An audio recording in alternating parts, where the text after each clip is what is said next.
দুদিন আগতে শিকিছিলোঁ যে ডবাৰিনাৰ আৰু জন নিউলেন্সে কেনেকৈ মৌলসমূহক শ্ৰেণীভুক্ত কৰিছিলে। তেওঁলোকে কেনেকৈ প্ৰচেষ্টা চলাইছিলে, তেওঁলোকৰ যিটো থিয়ৰী আছিলে সেই থিয়ৰীৰ সম্বন্ধে আমি আগৰ ক্লাছ দুটাত শিকিছিলোঁ। ডবাৰিনৰ টায়াৰ আছিলে, জন নিউলেন্সৰ অষ্টসূত্ৰ আছিলে। কিন্তু ডবাৰিনাৰ আৰু জন নিউলেন্সৰ যিটো থিয়ৰী, সেই থিয়ৰী নাকচ হোৱাৰ পিছত মৌলসমূহৰ ধৰ্ম আৰু সিহঁতৰ পাৰমাণৱিক ভৰৰ মাজত যিটো সম্পৰ্ক, সেই সম্পৰ্কক উপস্থাপন কৰিবলৈ বহুতো বিজ্ঞানীয়ে প্ৰয়াস কৰিছিলে। তাৰ ভিতৰত আমি আজি এজন বিজ্ঞানীৰ বিষয়ে আলোচনা কৰিম। তেওঁৰ নাম হৈছে ডিমিট্ৰি আইভানোভিচ মেণ্ডেলিভ। তেওঁ এজন ৰুছ দেশৰ বিজ্ঞানী। জন নিউলেন্স যেতিয়া বিফল হৈছিলে, জন নিউলেন্স বিফল হোৱাৰ ঠিক পিছতেই 1872 চনত ডিমিট্ৰি আইভানোভিচ মেণ্ডেলিভে তেওঁ যিটো থিয়ৰী আছিলে সেই থিয়ৰীক এপ্লাই কৰি কেনেকৈ মৌলসমূহক সিহঁতৰ ধৰ্ম অনুসৰি কিছুমান থোপত সজাব পাৰি। সেই সময়ত মেণ্ডেলিভে 63টা মৌলৰ বিষয়ে সন্ধান পাইছিল। সেই 63টা মৌলক মেণ্ডেলিভে প্ৰথমতে মৌলসমূহক তেওঁ হাইড্ৰজেন আৰু অক্সিজেনৰ লগত বিক্ৰিয়া কৰি যি যৌগ সৃষ্টি হয়, হাইড্ৰাইড আৰু অক্সাইড, এই দুইটাৰ যৌগৰ সংকেতক তেওঁ মূল ধৰ্ম হিচাপে বাছি লৈছিলে। এতিয়া প্ৰশ্ন হয় যে মেণ্ডেলিভে হাইড্ৰজেন আৰু অক্সিজেনক কিয় বাছি লৈছিলে? কাৰণ হাইড্ৰজেন আৰু অক্সিজেন এনেকুৱা দুটা মৌল, যি মৌল দুটা যথেষ্ট সক্ৰিয় আৰু ইহঁতে যিকোনো মৌলৰ সৈতে বিক্ৰিয়াত অংশগ্ৰহণ কৰিব পাৰে। গতিকে মেণ্ডেলিভে 63টা মৌলক তেওঁ প্ৰথমতে 63খন কাৰ্ড বনাই প্ৰত্যেকখন কাৰ্ডতে মৌলসমূহৰ নামবোৰ লিখি লৈছিলে। এক্সাম্পল ছডিয়াম, মেগনেছিয়াম, কেলছিয়াম, আৰু পিছত সেই মৌলসমূহক হাইড্ৰজেন আৰু অক্সিজেনৰ সৈতে বিক্ৰিয়া কৰি কেনেকৈনো হাইড্ৰাইড আৰু অক্সাইড যৌগৰ সৃষ্টি কৰিব পাৰে তাৰ ওপৰত গুৰুত্ব দিছিল। আৰু গুৰুত্ব দিয়াৰ পিছত তেওঁ কৈছিলে যে মৌলসমূহৰ ধৰ্ম সিহঁতৰ পাৰমাণৱিক ভৰ অনুযায়ী পৰিৱৰ্তন হয়, আৰু দেখা গৈছিল যে এক নিৰ্দিষ্ট ব্যৱধানৰ অন্তত সেই মৌলবিলাকৰ ধৰ্মবোৰৰ কিছুমান সাদৃশ্য দেখা পোৱা গৈছিলে। এতিয়া মেণ্ডেলিভৰ যিটো প্ৰয়াস আছিলে, সেই প্ৰয়াসটো 1872 চনত জাৰ্নেলত প্ৰকাশ পাইছিলে। আৰু তেওঁ যিটো নিয়ম আছিলে, থিয়ৰী আছিলে, তেওঁৰ যিটো কনচেপ্ট আছিলে, সেই কনচেপ্টটোক মেণ্ডেলিভৰ পৰ্যাপিত তালিকা আকাৰে জাৰ্নেলত প্ৰকাশ কৰিছিলে। এতিয়া আমি চাওঁ যে কেনেকৈ তালিকাখন প্ৰকাশ কৰিছিলে।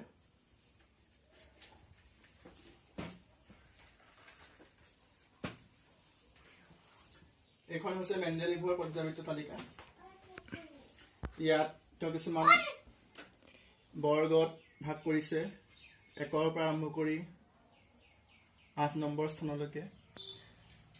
যিবিলাক থিয় আছে, থিয় স্তম্ভ আছে, তাক বৰ্গ বুলি কোৱা হয়, আৰু পথালি শাৰী আছে আৰু তাক কোৱা হ'বগৈ পৰ্যায়। ইয়াত তেওঁ লিখিছে যে অক্সাইড আৰু হাইড্ৰাইড, প্ৰথম বৰ্গত লিখা আছে অক্সাইডৰ সংকেত R2O, হাইড্ৰাইড RH।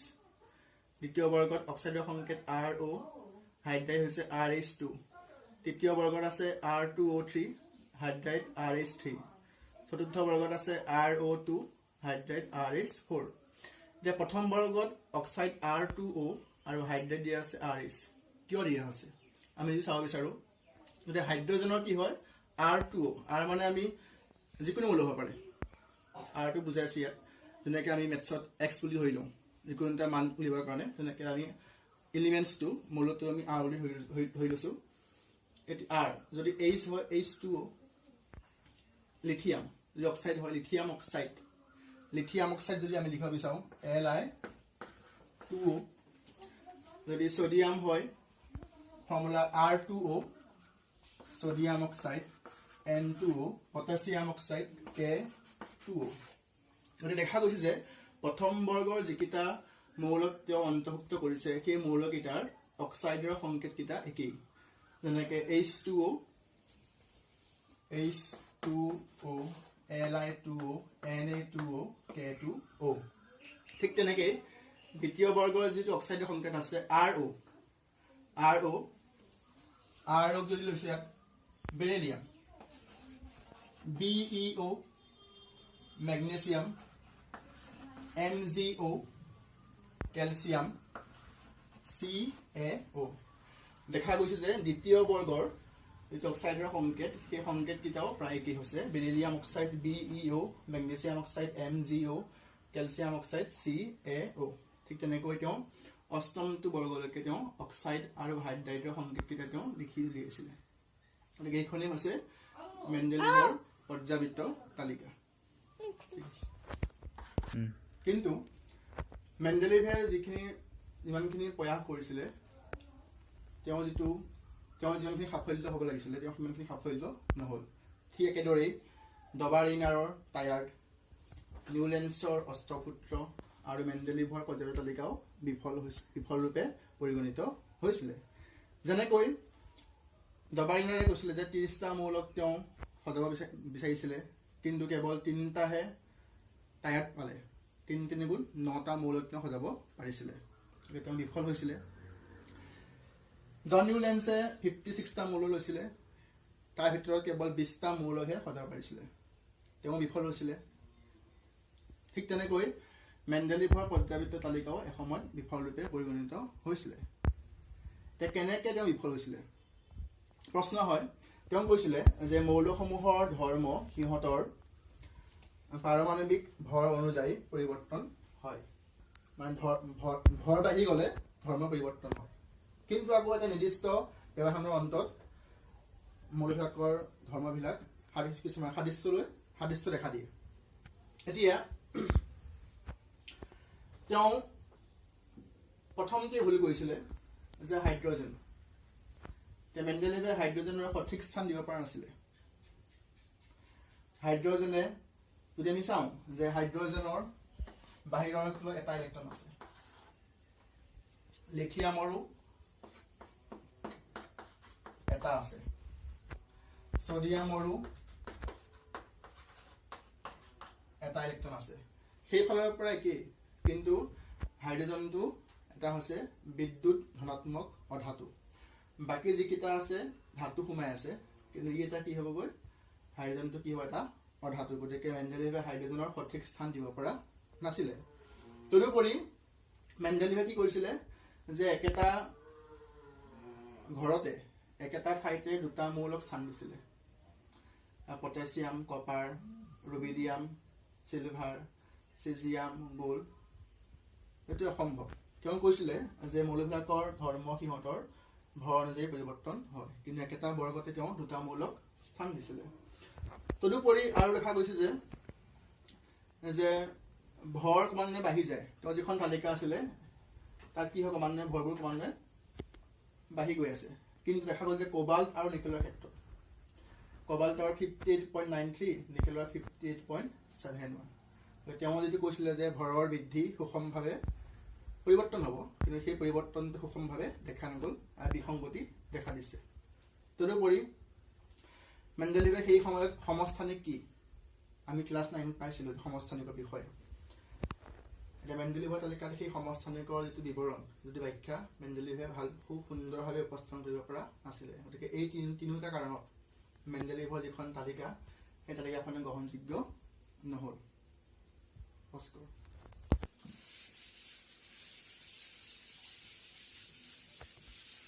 কিন্তু মেণ্ডেলিভৰ পৰ্যাবৃত্ত তালিকাখন বিফল হোৱাৰ পিছতো মেণ্ডেলিভকেই মৌলসমূহৰ শ্ৰেণীবিভাজনৰ সৰ্বাধিক কৃতিত্ব দিয়া হৈছিলে তেওঁ কিছুমান সফলতাও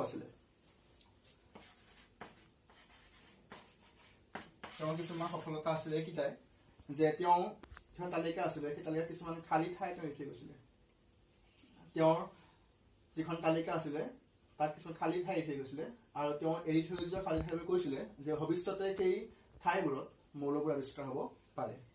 তেওঁ মৌলসমূহৰ নাম ক'ব পৰা নাছিলে, কিন্তু কোনটো মৌলৰ পিছত মৌলটোৰ আৱিষ্কাৰ হ'ব সেই সম্পৰ্কে কিছু আভাস দি থৈ গৈছিলে। যেনেকৈ বৰণৰ পিছত হ'ব পাৰে স্কেণ্ডিয়াম, এলুমিনিয়ামৰ পিছত হ'ব পাৰে গেলিয়াম, চিলিকনৰ পিছত হ'ব পাৰে জাৰ্মেনিয়াম। তেওঁ সেই সম্বন্ধে তেওঁ কিছু ব্যাখ্যা আগবঢ়াই থৈ গৈছিলে, কিন্তু স্কেণ্ডিয়াম, গেলিয়াম, জাৰ্মেনিয়ামৰ সম্বন্ধে তেওঁ কিন্তু ক'ব পৰা নাছিলে। তেওঁ খালি কৈছিল যে বৰণৰ পিছত আনটো এটা মৌল আৱিষ্কাৰ হ'ব পাৰে, এলুমিনিয়ামৰ পিছত গেলিয়াম আৱিষ্কাৰ হ'ব পাৰে। গতিকে তেওঁ সেই মৌলকেইটাৰ নামকেইটা এটা সংস্কৃত শব্দ একা যোগ কৰি তেওঁ কৈছিলে যে একা বৰণ, অৰ্থাৎ বৰণৰ পিছত আন এটা মৌল আৱিষ্কাৰ হ'ব। একা এলুমিনিয়াম মানে গেলিয়াম, একা চিলিকন জাৰ্মেনিয়াম। আৰু তেওঁ যিটো যুক্তি আগবঢ়াইছিলে, তেওঁ যিটো মানে ভৱিষ্যতবাণী আছিলে, সেই ভৱিষ্যতবাণীটো ফলপ্ৰসূ হৈছিলে। গতিকে তেওঁৰ এই যুক্তি মানে ছাকচেছ বুলি ক'ব পাৰি। গতিকে তেওঁ সেইটো এটা সফল পইণ্ট। তদুপৰি তেওঁ কিছুমান সম্ভ্ৰান্ত গেছৰ কথা কৈছিলে। সম্ভ্ৰান্ত গেছ আমি জানো যে 6টা আছে সম্ভ্ৰান্ত গেছ: হিলিয়াম, নিয়ন, আৰ্গন, ক্ৰিপ্টন, জেনন, ৰেডন। এই সম্ভ্ৰান্ত গেছকেইটাক তেওঁ সুকীয়া বৰ্গৰ স্থান দিবলৈ কৈছিলে। আৰু হয়ো হয়, কিয় কৈছিলে যে কাৰণ এই সম্ভ্ৰান্ত গেছক বহিৰতম খোলটো সদায় সুস্থিৰ হয়, ইহঁতৰ বহিৰতম খোলটো পৰিপূৰ্ণ হয়, সেইকাৰণে ইহঁতক এটা সুকীয়া বৰ্গৰ স্থান দিবলৈ কৈছিলে। তদুপৰি সেই মৌলকেইটাৰ মাত্ৰা বায়ুমণ্ডলত খুবেই কম, কেৱল 6টাহে আছে। গতিকে তেওঁ সম্ভ্ৰান্ত গেছৰ বিষয়ে বহুতখিনি ব্যাখ্যা আগবঢ়াই থৈ গৈছিলে। সেইখিনিৰ কাৰণে তেওঁ বিফল হ'লেও গতিকে মেণ্ডেলিভৰ তালিকাখনক তেওঁ যিটো মানে মৌলসমূহৰ শ্ৰেণীবিভাজন কৰিছিলে, তেওঁৰ সাফল্যক সৰ্বাধিক কৃতিত্ব তেওঁকে দিয়া হয়।